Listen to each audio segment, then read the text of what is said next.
Selamat datang di kisah inspiratif yang nyata di kehidupan kita.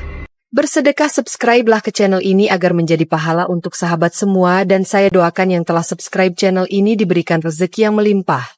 Amin. Jangan lupa juga kita menuliskan sholawat di kolom komentar sebagai penghormatan kita kepada Nabi besar kita. Terima kasih. Di sebuah desa pesisir yang sunyi, hiduplah seorang pemuda bernama Sutan.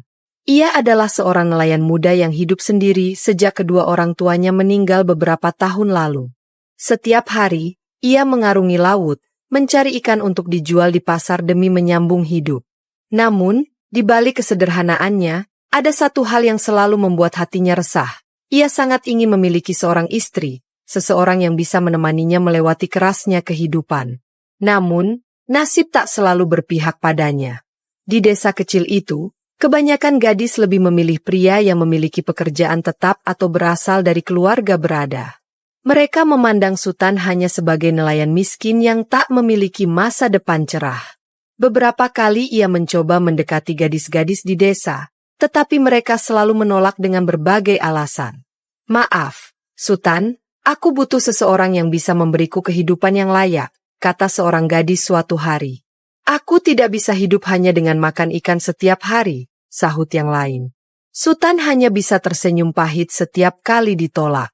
Hatinya semakin gelisah, apalagi setiap kali melihat pasangan muda berjalan berdua di sepanjang pantai saat senja tiba. Namun, di antara semua wanita yang pernah ia temui, hanya ada satu yang benar-benar menarik perhatiannya. Mira, seorang polisi wanita cantik yang baru bertugas di desanya. Mira bukanlah wanita desa biasa. Ia berasal dari kota dan baru beberapa tahun ditugaskan di daerah pesisir ini untuk mengawasi keamanan serta melakukan patroli ke pulau-pulau terdekat. Setiap kali Mira bertugas mengecek kondisi pulau kecil di sekitar desa, ia selalu menumpang perahu Sutan. Awalnya, bagi Sutan, Mira hanyalah penumpang biasa. Namun, semakin sering mereka berinteraksi, semakin dalam perasaan yang tumbuh dalam hati nelayan muda itu.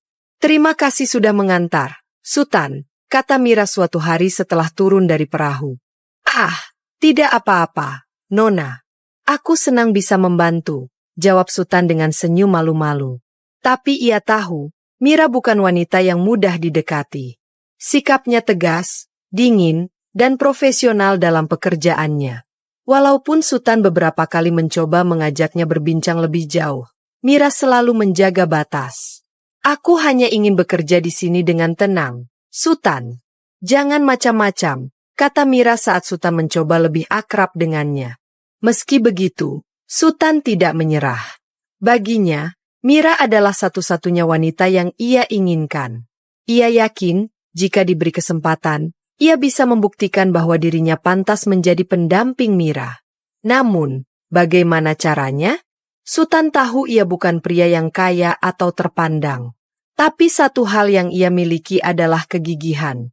Ia tak akan mundur begitu saja. Dan dari sinilah, sebuah rencana mulai tumbuh di benaknya. Hari-hari berlalu, dan perasaan Sutan kepada Mira semakin kuat. Setiap kali wanita itu menaiki perahunya, Sutan selalu mencuri-curi pandang, berharap bisa melihat senyum yang jarang muncul di wajah tegas Mira. Namun, sayangnya, Mira tetaplah Mira, dingin, profesional, dan tidak pernah memberi celah bagi Sutan untuk mendekat lebih jauh. Suatu sore, setelah mengantar Mira kembali ke dermaga, Sutan mencoba mengumpulkan keberanian untuk berbicara lebih pribadi. "Mira," panggilnya sebelum wanita itu turun dari perahu. Mira menoleh dengan tatapan datarnya. "Ya." Sutan menelan ludah. "Aku ingin bertanya sesuatu. Apa kau sudah punya seseorang yang kau cintai?" Mira terdiam sesaat, lalu menghela napas pelan. "Itu bukan urusanmu, Sutan." Jawaban itu membuat hati Sutan sedikit hancur, tetapi ia tetap berusaha tersenyum. "Aku hanya ingin tahu apakah mungkin ada sedikit kesempatan untukku." Mira menatapnya lama sebelum akhirnya berkata, "Sutan, dengar. Aku menghargai kebaikanmu, tapi aku tidak tertarik menjalin hubungan dengan siapapun. Aku di sini untuk bekerja, bukan untuk mencari pasangan." Setelah mengatakan itu, Mira turun dari perahu dan berjalan pergi, meninggalkan Sultan yang hanya bisa menatap punggungnya dengan perasaan campur aduk. Sultan menghela napas panjang. Ini bukan pertama kalinya ia ditolak, tetapi kali ini rasanya lebih menyakitkan. Namun, satu hal yang ia tahu tentang dirinya sendiri, ia bukan pria yang mudah menyerah. Jika Mira tidak ingin membuka hatinya sekarang, maka ia harus menemukan cara lain untuk membuat wanita itu melihatnya bukan hanya sebagai nelayan miskin, tetapi sebagai pria yang bisa menjadi pendamping hidupnya. Dan di benaknya, mulai tumbuh sebuah rencana yang mungkin bisa mengubah segalanya. Setelah berkali-kali ditolak, Sultan mulai merasa bahwa satu-satunya cara untuk mendapatkan Mira adalah dengan menciptakan situasi di mana mereka hanya bisa bergantung satu sama lain. Ia mulai memperhatikan kebiasaan Mira lebih teliti. Setiap beberapa minggu, Mira mendapat tugas untuk memeriksa kondisi pulau-pulau kecil di sekitar desa. Biasanya, ia pergi bersama rekan-rekannya, tetapi ada kalanya ia pergi sendirian. Kesempatan seperti itulah yang ditunggu-tunggu oleh Sultan. Suatu hari, Mira datang kepadanya dan meminta diantar ke sebuah pulau yang cukup jauh dari desa. Kali ini, ia pergi sendirian karena rekan-rekannya sedang sibuk dengan tugas lain. "Antar aku ke Pulau Batu Besar," kata Mira tegas. Sultan berpura-pura berpikir, lalu mengangguk. "Baiklah, aku akan membawamu ke sana." Saat mereka berangkat, Sultan merasa jantungnya berdegup kencang. Ia tahu bahwa hari ini adalah hari di mana rencananya akan dimulai. Perjalanan ke Pulau Batu Besar memakan waktu 1 hari dan mereka membawa bekal dan pakaian. Selama perjalanan, mereka hanya berbicara seperlunya.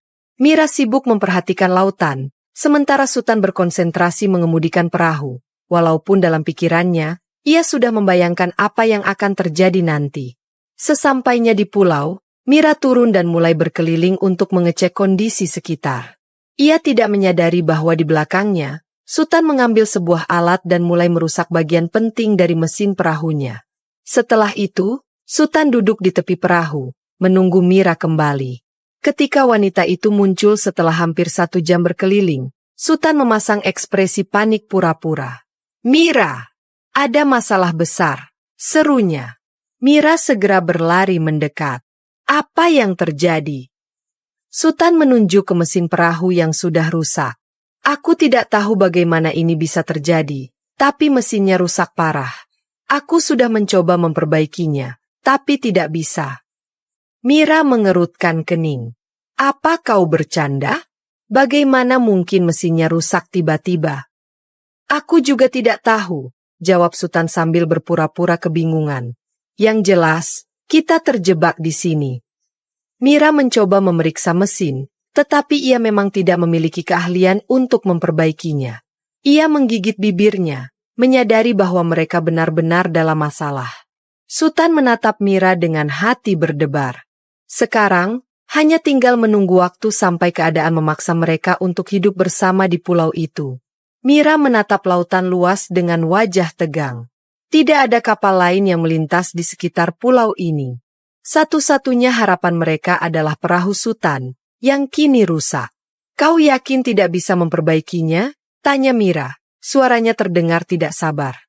Sultan menggeleng dengan ekspresi sedih yang dibuat-buat. "Aku sudah mencoba, tapi mesinnya benar-benar rusak. Kita harus menunggu sampai ada kapal lewat atau berharap seseorang datang mencari kita." Mira mendengus kesal. "Sial, aku seharusnya tidak pergi sendirian." Sultan tetap diam, membiarkan Mira menghadapi kenyataan bahwa mereka tidak bisa pergi dari pulau ini dalam waktu dekat. Matahari semakin condong ke barat.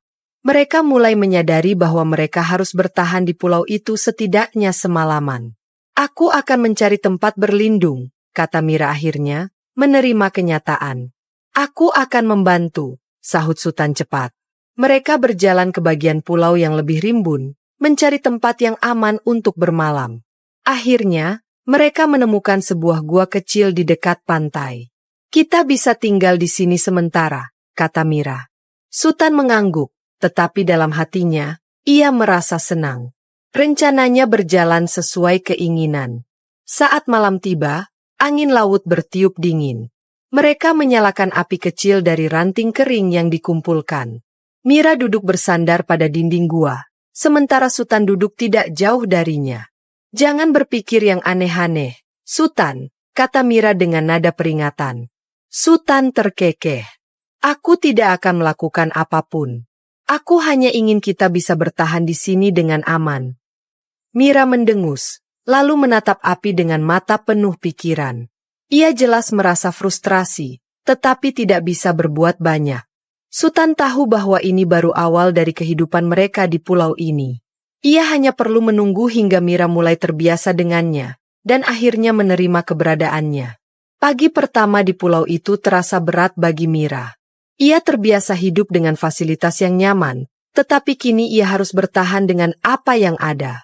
Sultan, di sisi lain, tampak lebih tenang. Ia terbiasa hidup dengan cara sederhana dan tahu bagaimana mencari makan di alam. "Kau lapar?"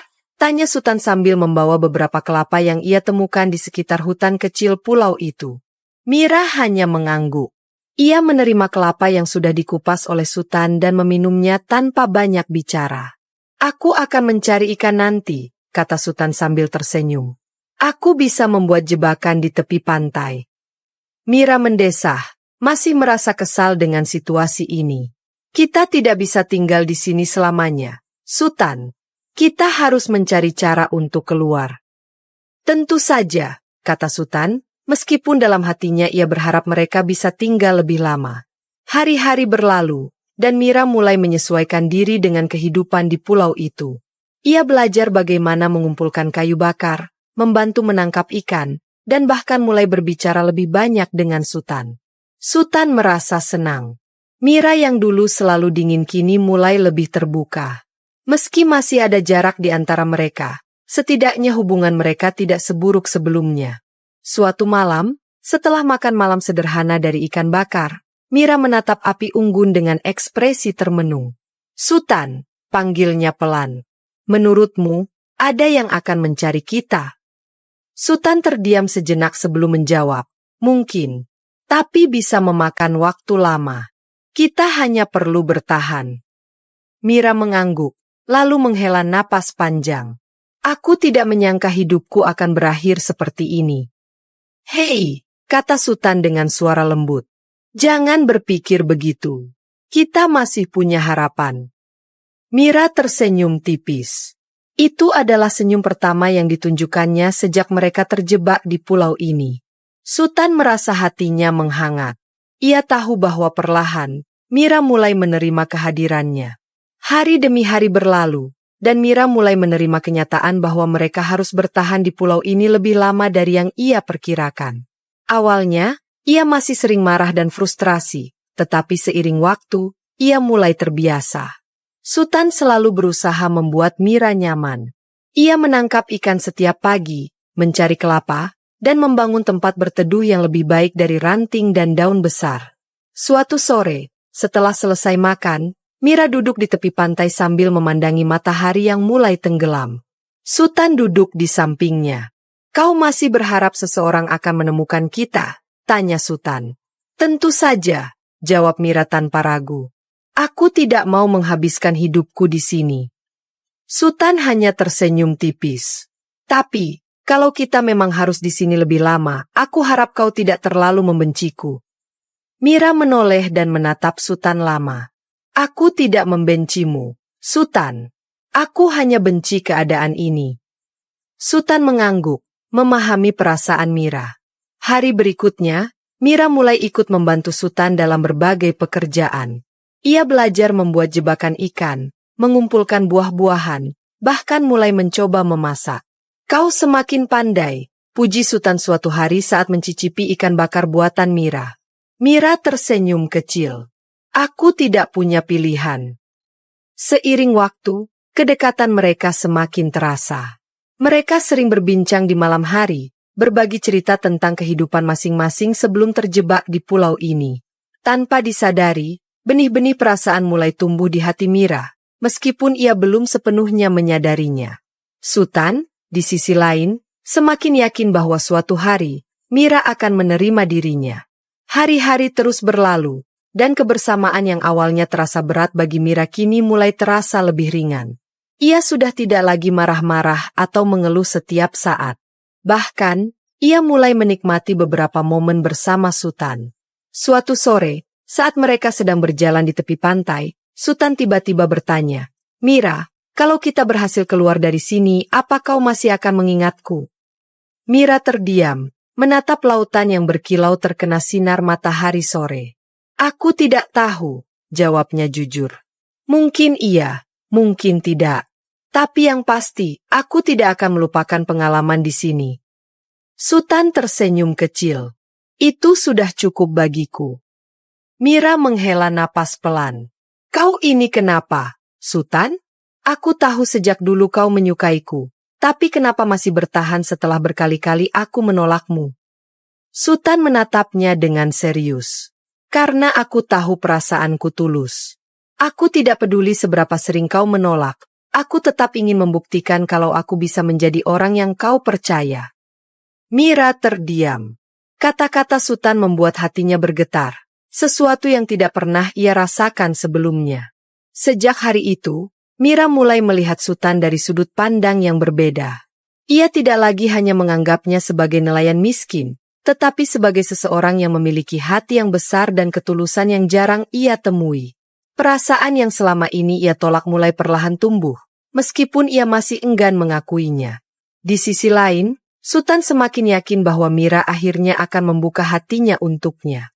Malam itu, hujan turun deras di pulau. Petir sesekali menyambar, membuat suasana semakin mencekam. Mira dan Sultan berlindung di dalam gua kecil yang selama ini menjadi tempat tinggal mereka. "Kau takut petir?"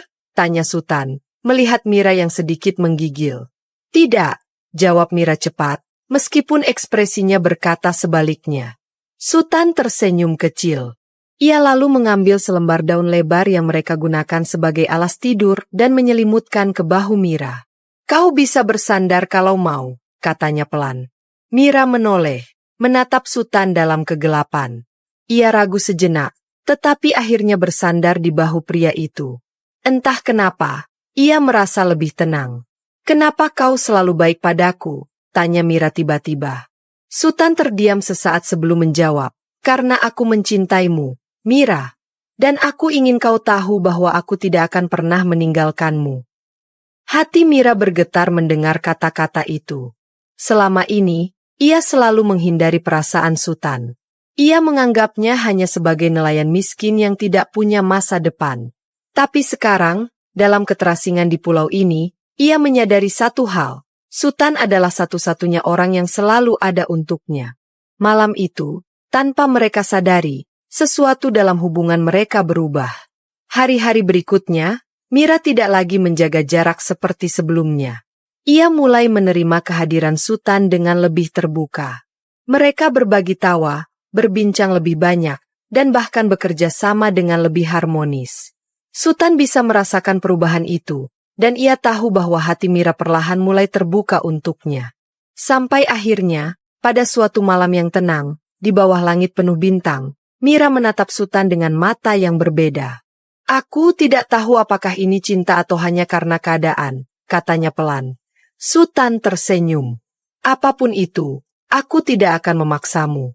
Tapi aku ingin kau tahu, aku di sini untukmu." Mira terdiam sesaat, lalu mendekat dan menyandarkan kepalanya di dada Sultan. "Aku menyerah," bisiknya. Sultan membelai rambutnya dengan lembut. Ia tahu, saat ini Mira akhirnya menerima takdir mereka. Setelah malam itu, hubungan antara Sultan dan Mira berubah secara drastis. Mira tidak lagi menjaga jarak seperti sebelumnya. Ia mulai menerima keberadaan Sultan dengan lebih nyaman, bahkan terkadang tersenyum saat berbicara dengannya. Suatu sore, mereka duduk di tepi pantai, menikmati angin laut yang sejuk. Mira menatap cakrawala, lalu berbisik pelan, "Aku tidak pernah membayangkan hidupku akan seperti ini." Sultan menoleh ke arahnya. "Menyesal?" Mira menggeleng pelan. "Aneh, ya? Dulu aku selalu memandang rendah orang sepertimu. Tapi sekarang, aku merasa kau adalah satu-satunya orang yang benar-benar bisa kuandalkan." Sultan tersenyum, tetapi ia tidak ingin terburu-buru.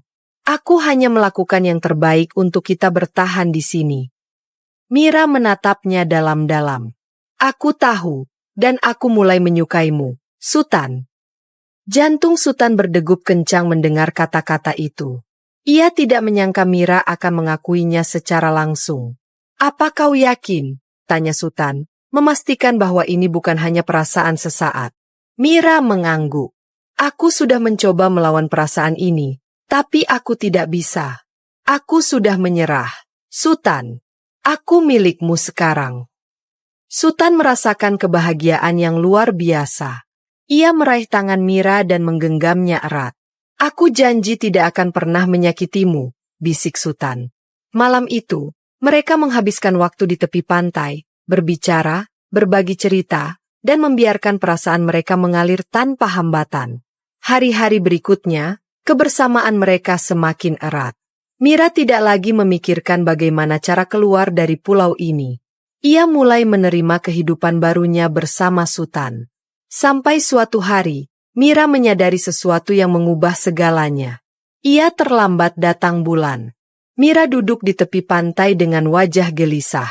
Ia menghitung hari dalam pikirannya, memastikan bahwa ia benar-benar terlambat datang bulan. Dadanya terasa sesak, pikirannya kacau. Sutan yang sedang menyiapkan kayu bakar melihat ekspresi Mira yang berbeda dari biasanya. Ia mendekat dan duduk di sampingnya. Ada apa, Mira? Tanyanya lembut. Mira menggigit bibirnya, ragu untuk berbicara. Namun, ia tahu ia tidak bisa menyembunyikan ini dari Sutan. Aku terlambat, bisiknya. Sutan terdiam sejenak, mencoba mencerna kata-kata Mira. Lalu matanya melebar. Maksudmu, kau hamil? Mira mengangguk pelan, menatap Sutan dengan campuran perasaan takut dan bingung. Sutan terkejut, tetapi dalam hatinya ada kebahagiaan yang tak terlukiskan. Ia selalu menginginkan Mira, dan sekarang mereka akan memiliki buah hati bersama. Sutan meraih tangan Mira dengan penuh kasih sayang. Ini kabar baik, Mira. Kita akan punya anak. Mira menatap Sutan dengan mata berkaca-kaca. Tapi, bagaimana kalau kita tidak pernah ditemukan? Bagaimana jika aku melahirkan di pulau ini? Aku takut, Sutan. Sutan mengusap punggung tangannya dengan lembut. Aku tidak akan membiarkan apapun terjadi padamu. Aku akan menjagamu dan anak kita. Aku janji. Mira menunduk, air matanya menetes. Ia tidak tahu apakah ini adalah kebahagiaan atau ketakutan, tetapi satu hal yang pasti, hidupnya telah berubah selamanya. Hari-hari berikutnya, Sutan semakin perhatian terhadap Mira. Ia memastikan Mira makan dengan cukup, mencari makanan yang bergizi, dan membangun tempat berlindung yang lebih baik. Mira mulai menerima kenyataan bahwa ia akan menjadi seorang ibu. Dan perlahan, ketakutannya mulai berubah menjadi harapan. Di tengah keterasingan mereka di pulau ini, sebuah kehidupan baru sedang tumbuh dalam dirinya. Bulan demi bulan berlalu, perut Mira semakin membesar. Sutan semakin rajin merawatnya, memastikan ia mendapatkan makanan dan istirahat yang cukup. Mira kini sudah menerima hidupnya di pulau bersama Sutan. Ia tidak lagi berharap banyak untuk diselamatkan. Baginya, yang terpenting adalah kesehatan bayinya dan kebersamaannya dengan Sutan. Namun, suatu pagi yang tenang, suara mesin kapal terdengar di kejauhan. Mira yang sedang duduk di bawah pohon kelapa langsung berdiri dengan panik. Sutan, kau dengar itu? Serunya. Sutan yang sedang menyiapkan ikan bakar juga mendengar suara itu. Mereka berdua berlari ke pantai, dan benar saja, sebuah kapal polisi sedang mendekati pulau. Beberapa orang berseragam turun, mata mereka melebar saat melihat Mira yang sedang hamil besar. Mira! Syukurlah kau selamat, teriak salah satu polisi yang mengenalnya. Mira langsung menangis, perasaannya bercampur aduk. Ia senang akhirnya ditemukan, tetapi di sisi lain, ia takut akan apa yang terjadi setelah ini. Para polisi membawa mereka kembali ke desa. Kabar tentang Mira yang hilang selama berbulan-bulan menyebar dengan cepat, dan warga desa terkejut melihatnya kembali dalam keadaan mengandung. Keluarga Mira awalnya marah dan tidak percaya, tetapi setelah mendengar kisahnya, mereka akhirnya menerima Sutan sebagai suaminya.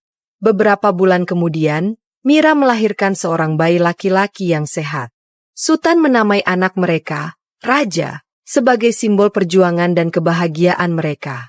Mira akhirnya kembali bertugas sebagai polisi, tetapi kali ini dengan status sebagai istri Sultan dan ibu dari anak mereka. Sultan tetap menjadi nelayan, tetapi kehidupannya jauh lebih baik. Dengan bantuan keluarga Mira, ia bisa membangun rumah yang layak untuk keluarganya.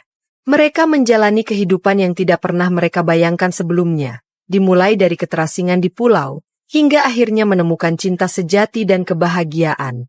Dan di akhir segalanya, Mira menyadari bahwa takdir memang memiliki cara sendiri untuk menyatukan dua orang yang saling melengkapi. Demikianlah cerita kali ini, jangan lupa like, komen, dan subscribe. Terima kasih.